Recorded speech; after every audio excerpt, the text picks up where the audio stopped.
সৃষ্টিকর্তা প্রভু আমাদের সবাইকে, তাহলে তুমি ভগবানের কথাটা বললে কেন? দেখুন, ভগবান এক রূপে সৃষ্টি করছেন।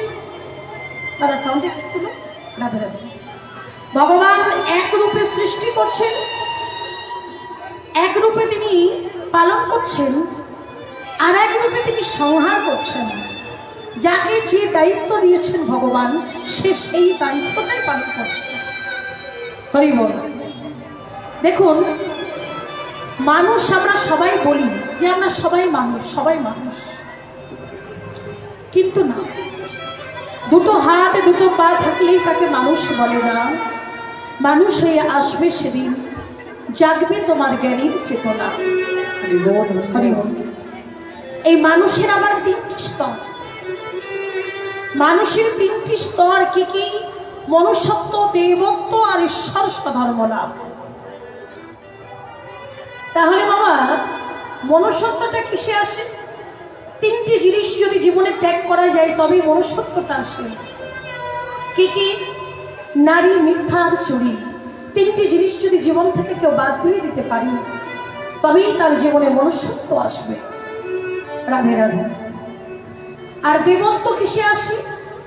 বলছে বিষয়ের যে ভোগের যে লালসা, হ্যাঁ, এইগুলো যদি কেউ ত্যাগ করতে পারে তবেই তার দেবত্ব অর্জন হয়। আর ঈশ্বর স্বধর্ম লাভ কিসে হয়? না, আত্মসমর্পণে। হরি বল। তাহলে একটা একটা করে বলি বাবা। প্রথম হচ্ছে মনুষ্যত্ব, নারী, মিথ্যা, চুরি।